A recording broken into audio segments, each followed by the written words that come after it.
So I think we'll get started. I try to incorporate everything that you mentioned you were interested in, or that our the group people who were there last time mentioned that they were interested in during the whole. I tried to incorporate it somewhere in the class, and I left some space during the last session for miscellaneous things or things that you didn't think of at first that you'd like to know about.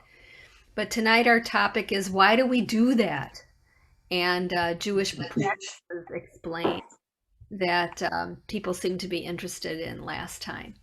So I decided to take the holiday cycle as the framework to organize and pick something from most of the holiday seasons. So maybe you know why we do some of these things, or maybe not, but that's how I decided to frame it. So I'm starting with the Jewish calendar and this quote that you hear all the time from people, right? The holidays are late, the holidays are early this year. Did you ever notice that they're always late or early? They're never on time. So I wanted to talk about the strange nature of the Jewish calendar because it really is very confusing, I think, even to we Jews who have lived with it our whole lives. Um, and certainly to outsiders, it's just a complete mystery. Like, when is the Jewish New Year and when is Passover? And it is very strange. So, first of all, I want to talk about the fact that the calendar is both lunar and solar, which is part of the reason it's so confusing. So, the secular calendar is a solar calendar. The Muslim calendar, for example, is a lunar calendar. It only goes by the cycles of the moon. And so that's why the Muslim holiday of Eid, for example, or the Ramadan, you probably are more aware of Ramadan. It can be any time of the year.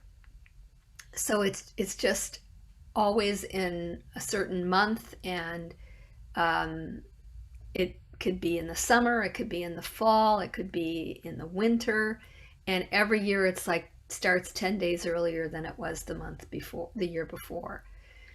Our calendar is lunar and solar.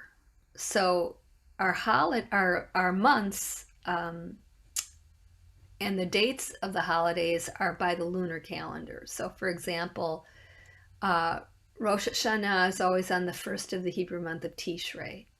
And Hanukkah will start this month on the 25th of Kislev, etc. Um, but many of our holidays, if not most of them, are seasonal. It wouldn't be right for Passover to fall in the winter because it's a spring holiday. It wouldn't be right for Sukkot, the harvest holiday, to happen in the spring. And so, in order to correct the calendar so that the holidays fall in the right season, and that's the solar part of it, um, an extra month is thrown into the calendar every 2 to 3 years. So that's called a leap month.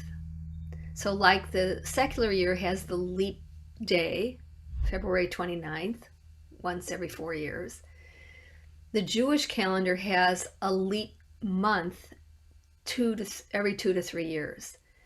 And you can sort of tell when the leap month is coming because, like this year, the high holidays were early, right? They were very early in September. Uh, and if that happens, you know there's going to be a leap month because Rosh Hashanah cannot happen in August. So there will be an extra month thrown in the calendar it's a second month of Adar. And this is another really weird thing about the calendar. The first month of the year is not on Rosh Hashanah. That's the seventh month. The first month of the year is Nisan, the month in which Passover comes. And so when it's a leap year and a month is going to be added, it happens in the month before Passover. And that month on our calendar is Adar. So there is a second month of Adar that's thrown in the calendar on those every 2 or 3 years. And so you can imagine if you put a whole extra month in the calendar, everything's going to be shifted later, right?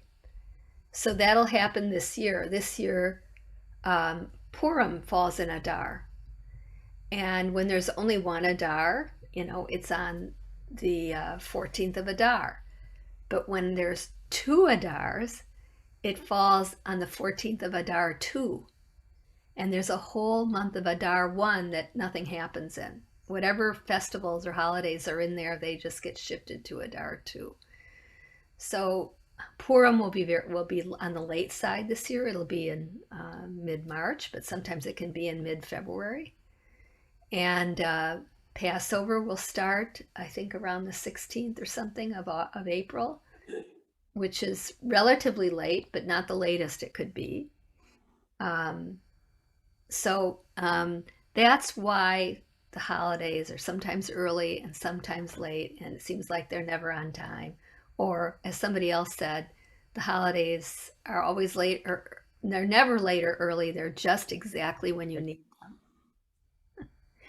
So if you find the calendar confusing, of course, the best thing to do is just to have a Jewish calendar that you can consult. And unfortunately, this year we were unable to receive the free calendars that we've always gotten from a Jewish funeral home. We tried. We were told we would get them, and we never got them. So I don't know if you've resorted to buying your own Jewish calendar or what, but I wanted to show you that you can get an app, and I have this app on my phone. There are many Hebrew calendar apps, but this is the Reform one, which is useful because we observe one day less of some of the holidays than other people do, other movements do. So we only do 7 days of Sukkot as opposed to 8, 7 days of Passover or Pesach instead of 8. And so this will show you the Reform calendar. And see if I click on this link now. I wanted to show you what it looks like. Is that showing you it, or was Yep. it the same? Yep, it is.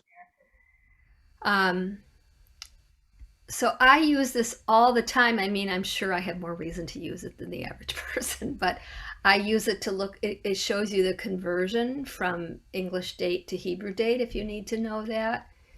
I use this all the time to say what's the Torah portion for this Shabbat, or next year in 2023 when so and so is going to have a bar mitzvah, what will the Torah portion be?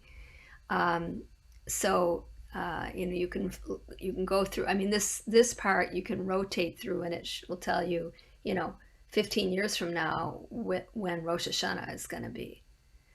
Um, so this can be very helpful, especially if you don't have a paper calendar. So questions or comments about the calendar before I go on to some of the um, questions about why do we do the things that we do on certain holidays? Well, a yard site that falls when you have Adar and Adar 2, because my mother died in Adar 2, so her yard site isn't Adar 2 unless there's just one. But my father died on Purim, and there was only one Adar that year.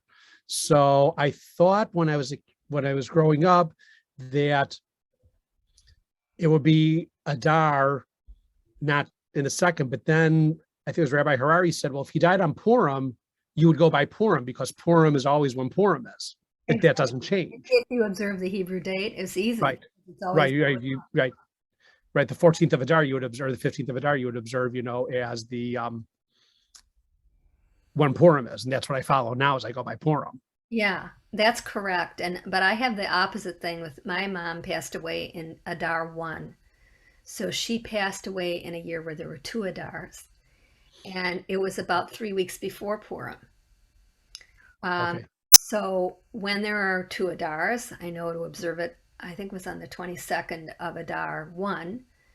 But when there's only one Adar, it comes out a week after Purim because Purim is Okay. on the 15th and she died on the 22nd.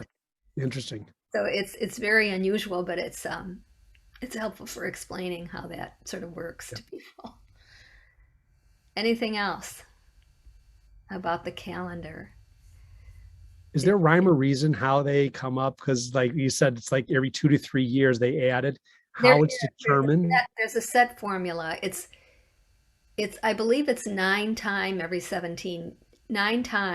17 years. But Mhm. I can't tell you how it's pre-calculated. It's not like it's a mystery, but I just don't know what the Okay, formula is. I just look to see, is this a leap? right, And like I said, you can sort of tell when it's coming because when the holidays are getting earlier and earlier, they have right. Then you know it's to be an Adar extra. right. And Dina, you said Ramadan can be any time of the year? Yes. And it's very difficult, that's the month where they fast from sun up to sunset. Uh-huh. And so here's somebody coming in. In the Oh, summer, I got it. In the okay. summer, those days are very, very long, right? Right. In the winter, it's much easier. It's a much easier holiday because the time between sunrise and sunset is much shorter. And plus, in the summer, you have the heat and the humidity, So Muslims really, you know, uh, they like Ramadan a lot better when it's in the winter. It's much Sure. Sure. It's my understanding too that they actually have to see a star before it's declared the holiday. So if it's a cloudy night, this holiday might not actually start until the next day. So it's like, I think they don't even know the exact day sometimes for certain of their holidays. I wasn't aware of that. I mean, seeing the star is similar to our Havdalah, where Right. you're supposed to wait to do Havdalah until you have 3 stars in the sky. On a cloudy night, sometimes you don't see the stars. So are you saying they don't know that they have to wait and they don't know exactly what time to start it? That's the way it was explained to me by somebody that I worked with. It was very, they were very strict followers and they would actually wait until they got news that somebody had seen the 3 stars, and that's when. There must be some official person, maybe in each time zone or something, because it's going to be different everywhere, right? Right, right. Even if you look on a Jewish calendar and it has candle lighting time at the bottom, I don't know if you've ever noticed that Chicago and Milwaukee are different because it matters where you are in your time zone, east west, and it also matters north south. What time, candle lighting is, which is 18 minutes before sunset. So you'd think Chicago and Milwaukee would be the same, right? And if you're in Kenosha, Yeah, but not which one do you look at, because Kenosha isn't on there. So, and what average it. other questions about the calendar? Who's iPhone? Who popped on and is on iPhone? Well, hopefully we'll find out who you are. Sheila tried to get on and couldn't. I'm wondering if that's her. Well, there's somebody on an iPhone who isn't responding, so. I don't know. Okay, well, we're going to go on to our next topic unless there are other questions about the calendar. And, of course, that's a very simplistic explanation. I hope you all found a way to get a calendar, given that we were not able to supply them this year. Okay, where are my things? Oops, that was not right. Cancel. Dina, that is Sheila. Oh, okay, good. She's on a vacation and can't get on Zoom for some reason, but was able to do that so she hears us. Okay, good. Okay. I don't know why I can't now go back to. I guess I have to get rid of this. That's what I have to do. This was a link. Right. Aha. Okay, are you seeing my next topic now? Yep. All right. So the next topic was, like I said, I'm going to go through the holiday cycle. So for Rosh Hashanah, I chose the round challah and the shofar. So why do we use the shofar, and how come the challah changes its shape for the high holy days? So let's start with the shofar. We read first about the shofar in the book of Exodus, chapter 19, interestingly, which is where we have the story of the Ten Commandments being delivered at Mount Sinai. And among the things that are, the Ten Commandments are found in Exodus 20, but Exodus 19 has this narrative about what it was like at the mountain before the commandments were delivered. And we hear there was thunder and the lightning and the sound of a shofar, very loud. And so that's the first mention of the ram's horn or the shofar. But it's not the only. And there are actually many, many places in the Torah where the ram's horn is mentioned as important for Jewish ritual. In Leviticus 23, which is where all of the biblical holidays are mentioned, it's associated with Rosh Hashanah. Although Rosh Hashanah is not called Rosh Hashanah, there it's called the first of the month of the first day of the seventh month, and does not yet have the name Rosh Hashanah. It's also mentioned in the book of Numbers, and in the book of Numbers, the terms Tikiyah and Teruah, which are two of the three shofar sounds that we call out on Rosh Hashanah, are mentioned. Shivarim is not mentioned, but Tikiyah is given as the sound of a shofar, and Teruah is given as the sound of a shofar. And it was also used in ancient times to announce the new moon. So when there's a new moon, when the new month is starting, which was a few days ago now for this month, Kislev started, I believe, on Friday, last Friday. It would have been announced in ancient times with the sound of a shofar so that people knew when it was the new moon. And this is sort of related to what Sandy was saying about how the Muslims, it seems, still wait for someone official to say they've seen the three stars. In ancient times, you would wait for someone, official person in the Jewish community, the high priest or whoever, to announce that the new moon had been sighted, which, the new moon is really the absence of the moon in the sky. And just when the sliver appears, then you know that it was the new moon. So they would announce it then to the community with the sound of a shofar. How to blow it and when to blow it on the new year, nothing about that is mentioned in the Torah. We have no idea. This comes later in the rabbinic literature, in the Talmud, where the sounds that we're familiar with today and how you blow them and when you blow them and so on was figured out, or was determined, and then people were told how to do that ritual. In terms of the challah, I know we have some challah bakers among us, but why do we eat that particular kind of bread? There's so many kinds of bread. Anyone know an explanation for that? Isn't it from Leviticus where it talks about the offering, like a burnt offering or something? Yes, actually the term challah, thank you, is it means when you bake challah, if you do it, the traditional way, is you take a little piece of dough and you burn it up as an offering to God, and this is a vestige of something in the Torah. And so, for example, when you buy a box of matzah, if you look carefully at it, it'll say somewhere on the side panel, challah was taken. That, Right. kosher matzah, because that offering was taken when it was baked at the matzah factory. Oh, that's what that means. I didn't know that. Challah is taken. Yeah. So Okay. you're thinking matzah. Why am I on a matzah Right. box? Is it talking about challah? I It's thought it not, meant not it bread. acts like challah.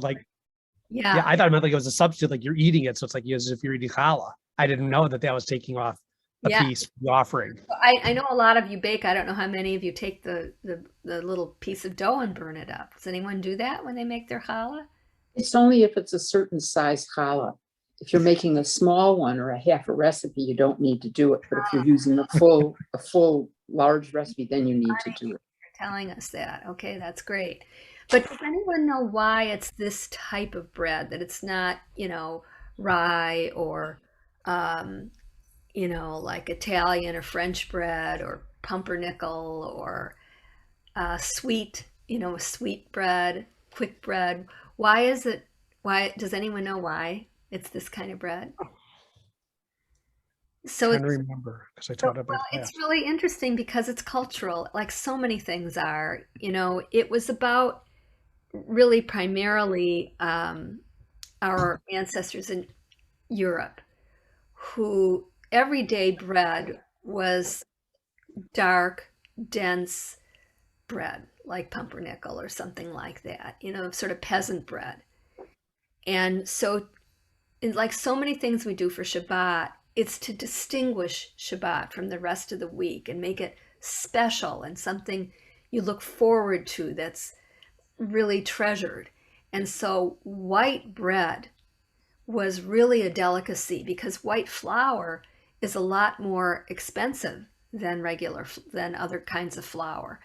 And eggs were expensive and oil was expensive. And so to make this bread was much more costly, and you wouldn't make it for every day. You would make it for a special occasion. And so that's how the tradition came to that. This is what challah is. It's, some places it's called egg bread. I'm not a bread baker myself, so I don't really know how much egg goes into other breads. Is it not usually an ingredient in other breads? Yeah, usually it's not. Most breads, it's not. Okay, so that's one of the things that makes it special. But actually, in different Jewish cultures, they have different breads. But there is something still special for Shabbat. So just like you can light your candles in anything, but for Shabbat, it's desirable, if you can do it, to have special candlesticks, right? And you try to have your most special meal of the week on Shabbat. This is the challah bread, being an egg bread, a white bread, comes from that same idea from how our ancestors in Eastern Europe experienced daily bread versus special bread. And then the circular nature of it, there's lots of different explanations of it. Has anyone heard an explanation? This is for the high holidays. Normally it's a loaf that's braided, right? But anyone know on the high holidays why it's round? Is it supposed to be like a I crown? remember for the circle of life. Great, you're both right. Ding, ding. I learned it as a crown. Connie and Ben are both Yeah, right. I like Connie's explanation. I like that. That's The cool. cycle of the year. The cycle I of like the year, the circle of life is one of the explanations. And the other is on Rosh Hashanah, more than any other time of year, we talk about, and Yom Kippur, we talk about God as sovereign. So it's supposed to be like God's crown. And apparently some of the High Holy Day round challahs have even a more pronounced sort of crown on top than maybe this one does. And I don't know how you make that happen, but there's a wonderful article by Rabbi Deborah Prinz, Prinz, if you're interested in it's like the whole history of challah making. Oh, cool. And she also wrote a book on Jews and chocolate. She's a colleague of mine. She was just like a year or two ahead of me in rabbinical school. But she has this sort of niche in writing about Judaism and food. And apparently she has a book on, or at least an article, maybe it's a book though, on challah and it's, how it's different through different cultures and times and different ways to make it and what it means. I mean, I know Ben is well versed in that there are other shapes for other holidays. I think there are even other shapes for Rosh Hashanah. But this is the one that if you go looking for a challah on Rosh Hashanah, you're going to find this shape. There's some great YouTube videos that show all different ones. I do a braided round one, and which is surprisingly easy. It sounds complicated, but it's not. But there's this one video, and it's a woman. She's in Israel. It's all in Hebrew. She must have about 20 pounds of dough, and she's making every possible shape you can imagine. And it's some of the coolest things to watch her. Something with angels. There's one with angels. Yeah, I've seen a key that I think is after Passover or after Sukkot. One of them you bake, and it's in the shape of a key, I think it is. I have no idea where all these things came from. Yeah. But it's it's interesting stuff. Oh, it is. It's the type of dough it is. You can really do a lot of cool things with it. You can make it into a Torah, which I did at Shavuot for confirmation one year. Interestingly, sometimes we get challah from Breadsmith. It's a bakery chain in the Milwaukee area. I don't know if it's in Illinois, but Yeah, Chicago. they, Yeah. they make a couple of types of challah, and they had a new one a couple weeks ago, and Brad got it. It was called water bread challah, and we didn't like it at all. It basically tasted like Paelli's Italian bread. I mean, to us, it wasn't challah. Really?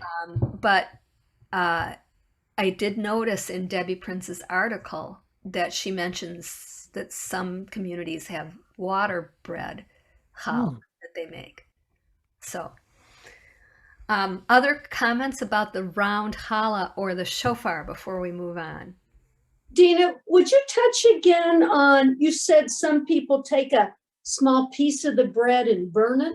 So when you're baking it, and apparently thanks to Bunny, we know that if you're baking it has to be a certain amount of dough that you're baking into challah. If you're, according to Orthodox, Jewish law, halakha, you have to take off a piece and just put it in the oven and burn it up till it's, ash, basically. You put it in tin foil. Put it in tin foil? You wrap it in tin foil and you put it in the oven at a high heat. Really? And That a symbolic sacrificial offering. Exactly.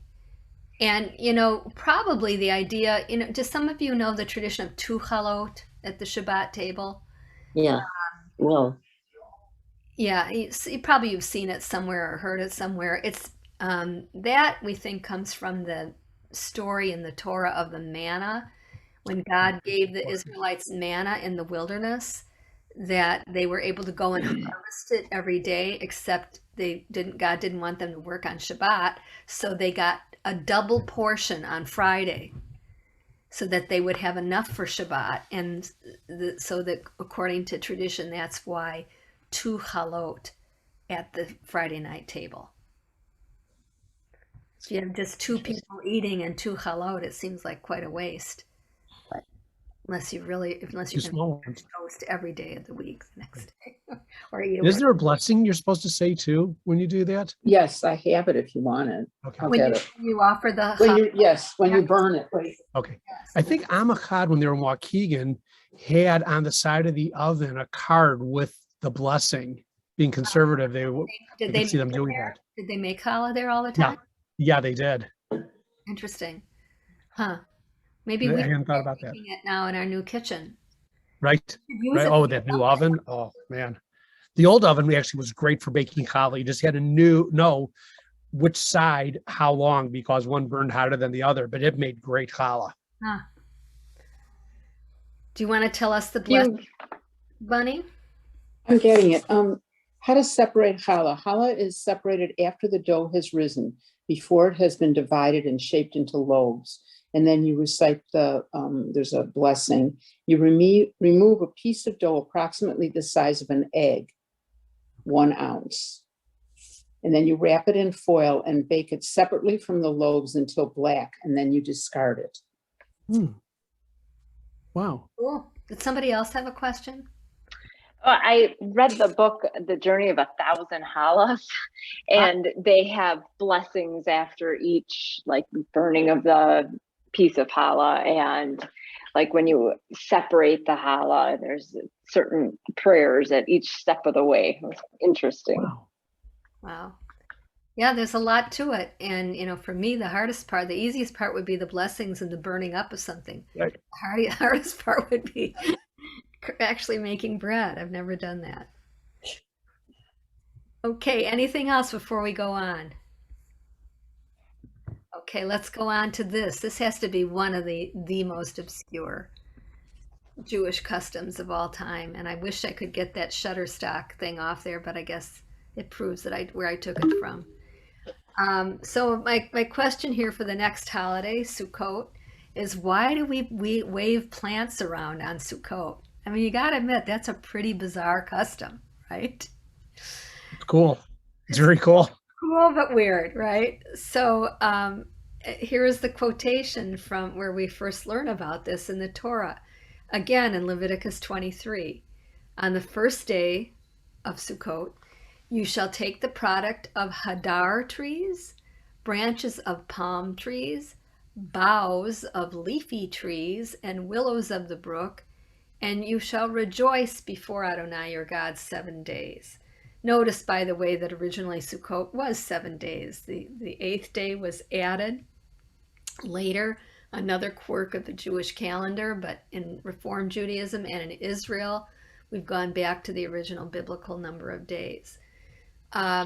So it doesn't say here to use an etrog, right? Which is the English citron fruit. It does say to use a palm branch. It doesn't say to use myrtle. It says boughs of leafy trees, which has come to mean myrtle, and then willow, obviously willows of the brook. And it also doesn't say, to stand facing the east and wave it in 4 directions and shake it up and down. It just says you shall rejoice before Adonai your God with these 4 species. Why these 4 species? No explanation, none, 0. So I've always held that it's because these were seasonal things that were, sort of symbolic of the season. Like right now we're in a season where there are these seasonal things: pumpkins, gourds, Indian corn, bales of hay, straw. People go and get because it's fall, and everybody likes to have those fallish things around at this time of year. I think it was probably the same thing, that these were the symbols of the season, and the etrog is a very unique fruit. And so is like the pumpkin. It's such a unique, cool thing. So we want to go out and get a pumpkin at this time of year. I think people probably wanted to go out and have their own etrog and palm branches. And I don't know why, willow would be especially seasonal at this time of year, or in Israel, or the myrtle. They must grow many months of the year. But I think that's probably the reason, how these things were selected to be the special symbols of Sukkot. But then what to do with them? You don't find that again until the rabbinic literature, until the Talmud. And the rabbis thought of this shaking and taking all of these items which represent sort of the goodness of the earth and of God's creation, to sort of, it's a way to bless God for all of creation by using God's creations and then kind of encompassing all around you in heaven and earth, and thanking God for the goodness of everything you have. And it's traditional to do this. It fulfills the mitzvah if you just do it once on Sukkot, but it's meritorious to do it every day of Sukkot. And it doesn't matter if you do it in your home or not, in the temple or not, in the sukkah or not. The important thing is to do it. And I don't really have any more insight. Many people will sing the Hallel, Hodu Ladonai Ki Tov, while they're doing it, and there's a certain word for each direction. Hodu Ladonai Ki Tov Ki Leolam Chasto, which I didn't even know about till I was preparing for today. That I've often done it to that song, but didn't know that each word represented a direction. Any questions or comments more on the lulav, which is technically the palm, but it's really the whole thing. The little holder is also made of palm. So the lulav, the willow, the palm, the willow, and the myrtle all together is also referred to as the lulav. And the etrog is separate, but they are always held together when you do this ritual of the shaking. But you Dina, don't you told eat us. Oh, you don't excuse me. eat it, do you? The etrog. It I mean, is you just. edible, but it doesn't have very much meat. It's mainly rind. Oh, okay. And it's So I don't know that you could really squeeze much juice out of it, but people do make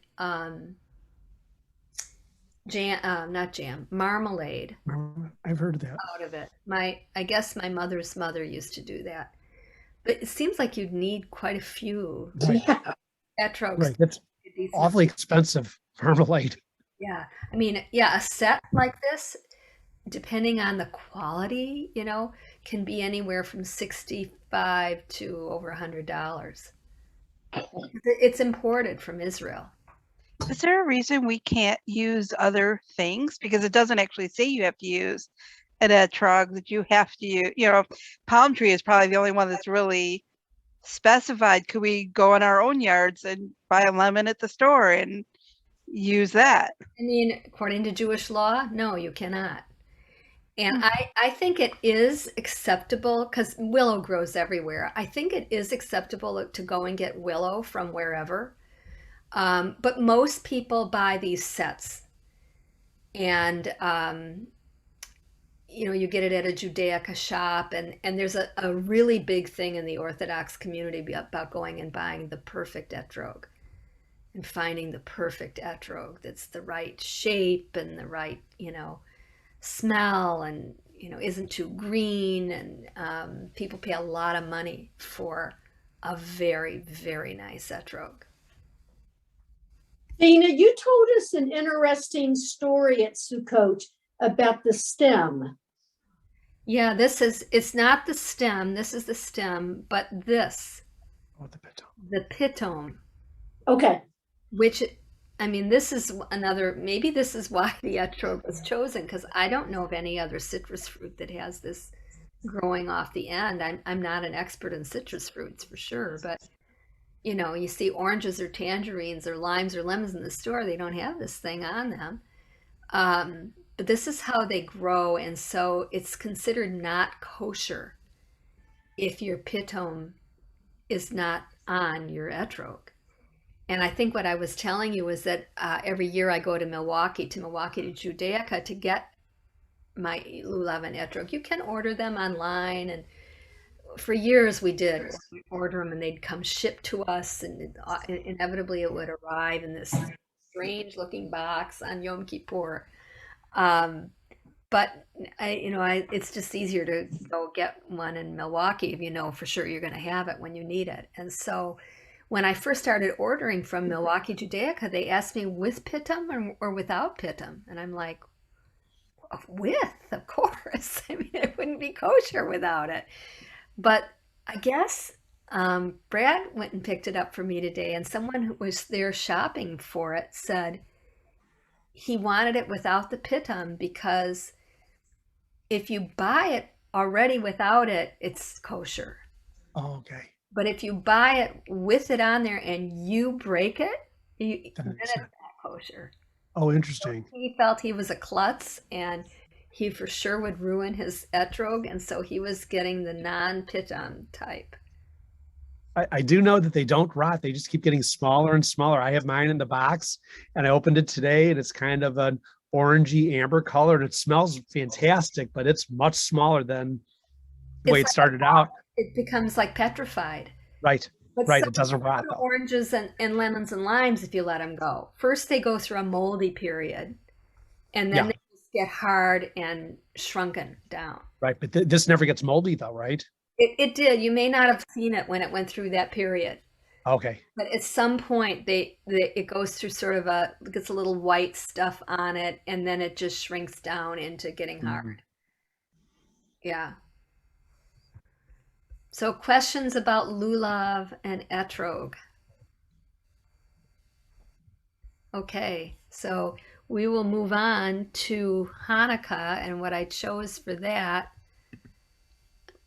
maybe is no surprise, is how the heck did spinning a top and eating chocolate coins get associated with Hanukkah? Seems pretty obscure, and how could that be related to the story of the Maccabees? So there are legends that are told about the dreidel. Has anyone heard a legend related to the Hanukkah story about why the dreidel? So, Was, go ahead. You know what? wasn't it something where, because we couldn't study Torah during the time period and they would study Torah in secret, and they would then, if like people were coming by, they would start playing with the top with a dreidel. It made it look like they were just playing a game, something like that. I remember hearing. Yes. So a dreidel like is something you could hide in your pocket easily, and the Greek, the Hellenized Greeks, Antiochus and his forces came into Israel and told the Jews they couldn't do any of their Jewish customs, and so they secretly studied Torah and would have this little thing to pull out of their pocket when the authorities came by, so that they could just close the books and say, "Oh, we were just playing this gambling game." Probably not at all true. There's Sounds good. it does sound, Right. It's a good story. and has anyone heard a story of why the coins are associated with the Maccabees? So that legend, I guess, that's told, or connection that's sort of tenuously drawn, is that when the Maccabees finally won the war after 3 years and rededicated the temple and everything, that they struck a coin to commemorate the moment. And that is true. There are coins from the Maccabean era that you can, see in antiquities stores. You can even buy them if you have the money to buy an antiquity. They've been found all over in Israel. But how that came, is that really why we give coins, chocolate coins of all things, to children on Hanukkah? Probably not. All of these elaborate explanations were invented after the fact. Doesn't mean they're not fun to tell and maybe useful in certain situations. But the dreidel game originally had nothing at all to do with Hanukkah. It's a game that's been played by many different people, different cultures, different languages for many centuries. In England and in Ireland, there's a game called Totem or Teetotum that's especially popular at Christmas time. And in this game is first mentioned as totem as early as 1500s. And the name comes from the Latin totem, which means all. But by 1720, the game called Teetotum, and by 1801, the 4 letters already represented 4 words in English, which were take all, T for take all, H for half, P for put down, and N for nothing. Sound familiar? In German, a spinning top was called a torl or trundle, and in Yiddish it was called a dreidel or a fargel or a warfel, which is something thrown. And so the letters came to be for Yiddish. We put Hebrew letters or Yiddish letters on there, which we talked about last time.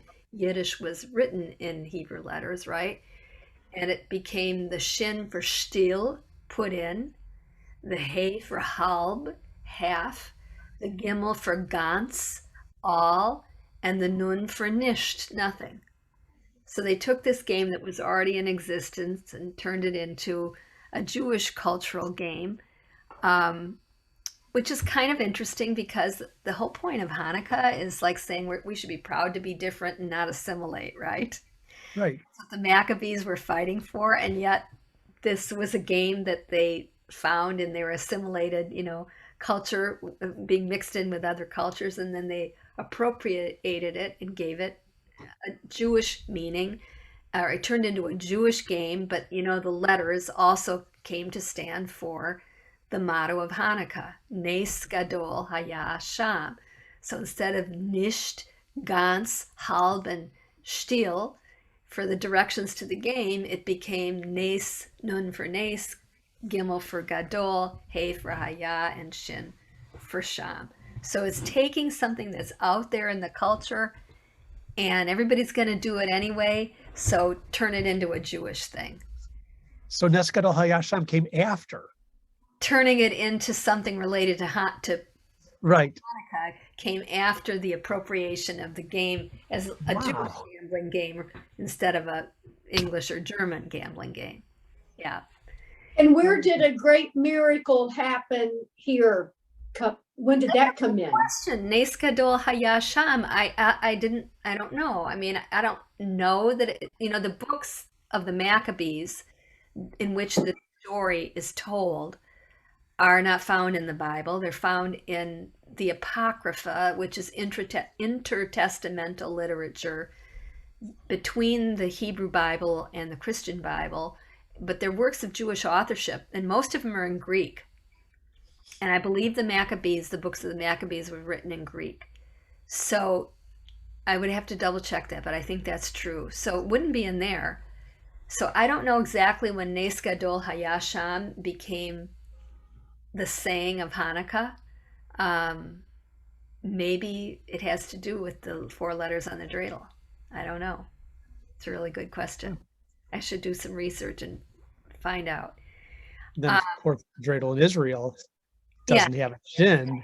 Nes Gadol Haya Po. A great miracle happened here instead of there because it happened in that country. And I don't know what the game meaning is of the pay, but obviously could be put in, and if we're Right. I don't know what it I bought several when I was in Israel, and all I wanted to do was buy dreidels that had the pay on it because I could buy it there. And I was in, I think it was the Bahrain Yehuda, the Shuk, and there was a stand, and a guy, he had a whole thing of dreidels. They had a shin on it. And I said, what's going on here? What's up with this? or for everyone else in the world who's shopping. That's interesting. Right. In terms of the coin, it's believed that this came from a tradition of giving year-end gifts to the Malamed, the man who would come to your village to teach the children Hebrew, or the Shochet, who would come to your town to do the kosher butchering. And just like here at the end of the year, we give tips to our mailman and our hairdresser or whatever. That's what they were doing. They were giving coins to those people. And somehow it morphed into giving the coins to the kids. And then somehow it morphed into chocolate coins. I do remember when I was a kid getting a silver dollar on Hanukkah. Did any of you remember getting a coin, getting real gelt? Yes. My dad Yes. said his grandfather would always give each of the grandkids a silver dollar. Yeah. So, Yeah, always. seems like ancient history now, but those of us who are old enough to remember it did happen. But then it turned into the chocolate gelt. By the way, it's not really very good chocolate. Right. It's not the kind you really, in my view, they really crave. But American historian Jonathan Sarna said that we've morphed that gelt into chocolate coins as a kind of cultural memory. So nothing really related to Hanukkah about it in truth, but questions about those before I go on? This one someone asked about. So I'm on to Purim, and the question is, when did Purim get turned into a costume holiday, and what happened to dressing up like Esther and Haman? When I was a kid, the little girls all dressed like Esther, That's right. and the little boys all dressed like the king or Haman, right? Does everyone relate to that? Oh, absolutely. Or one year, my dad was an insulation contractor, and out of asbestos paper, he made me a hamantaschen, like a sandwich board. Cute. Yeah. So, it was Purim related, and then suddenly it turned into, so I have this picture, whatever, just dress in a costume.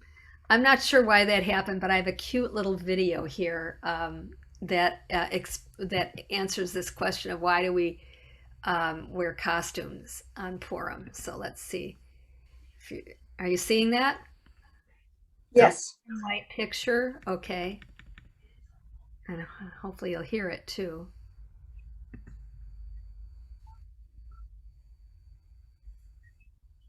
Are you hearing it?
that was kind of fun. Let me get rid of it here. That was very cool. Yeah, that's by the way, you can get a lot of answers to your question on My Jewish Learning, and Yeah. usually it's an article, but that was from My Jewish Learning, that little video. So did anyone ever make the association before Mardi Gras and Purim? Anyone think of that? Never. Never. No, Mm. No? no, I've always thought there might be a connection, but only in this sense that time of year when Purim falls and Mardi Gras falls, it's like everyone has cabin fever already, right? It's like we're so sick of winter and we just want something kind of to have fun with. And I think that may be why, you know, Purim became this goofy holiday because it's that right time of year, and so is Mardi Gras. But that a connection to Italy I thought was really interesting. That's very cool. Any other questions about why we dress in costume on Purim? I wondered if the morphing into sort of secular costumes came from is this establishment of the state of Israel, and Purim is a huge holiday in Israel with parades and things like that. And I wondered if they're sort of turning it into just a parade and goofy holiday. Maybe had to do with people all over the world starting to dress and not necessarily dressing about the characters in Purim, but just dressing up in a goofy way. I thought it was like an alternative to Halloween. Especially traditional Jews don't do Halloween, so In America only, though. right. I guess there's Day of the Dead. Interesting question. But yeah, I don't know. Except that, the distinction is that on Halloween, kids go door to door to ask for food, which Right. there's a reference here of poor people asking for donations.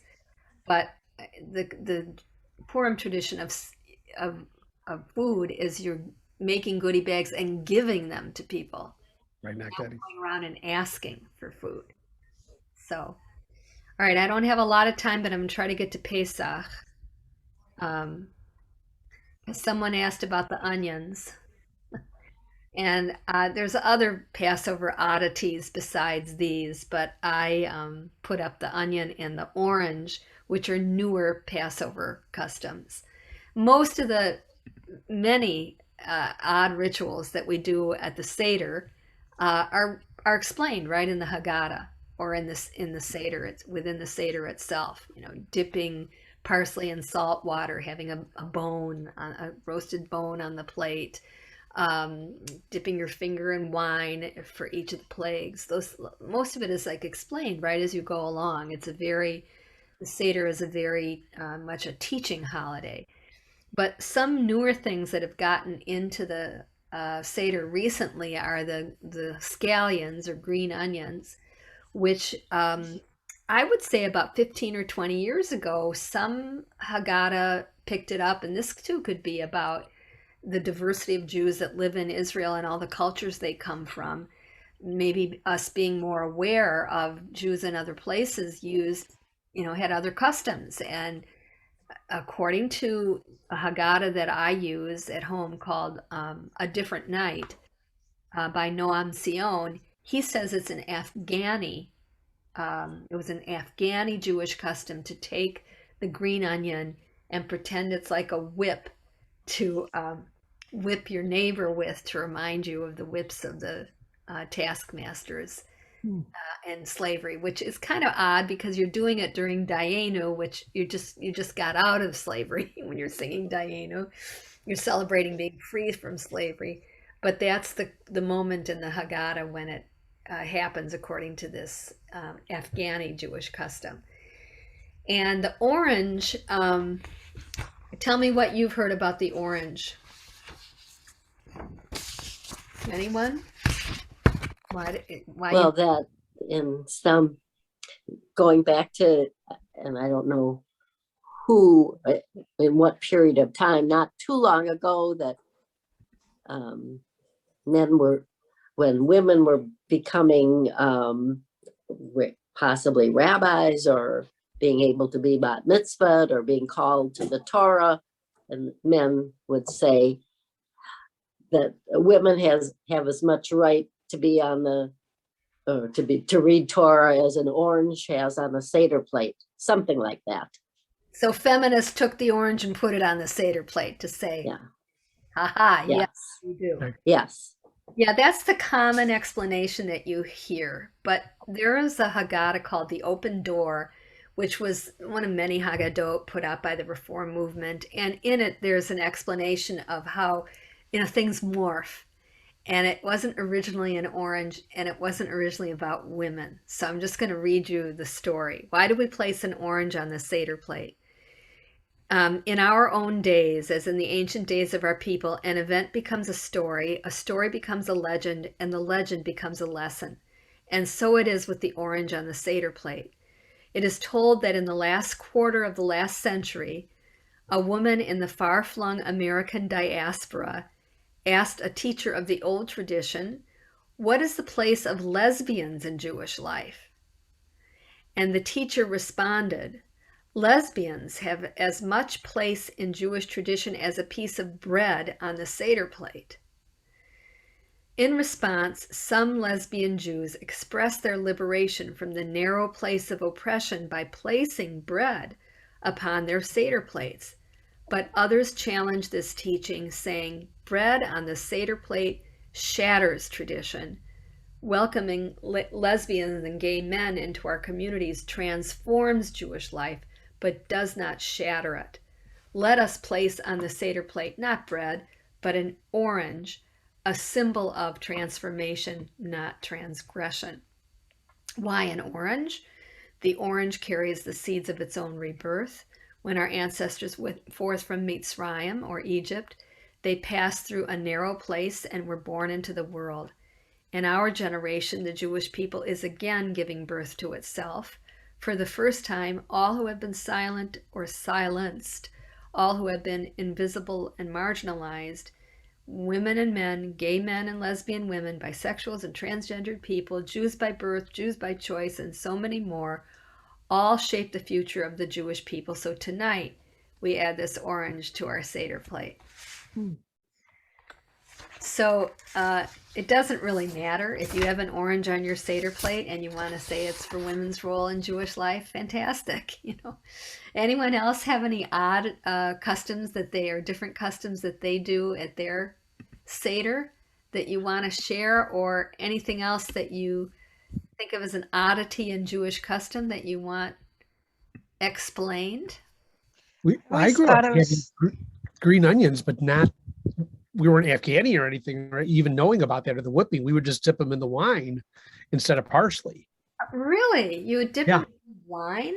Yeah, my grandmother, she would dip it in the Mug and David and just go to town on it. She loved that. Not in salt water. No, she would dip it in the Mug and David. Oh, interesting. I've never heard of that. Yeah.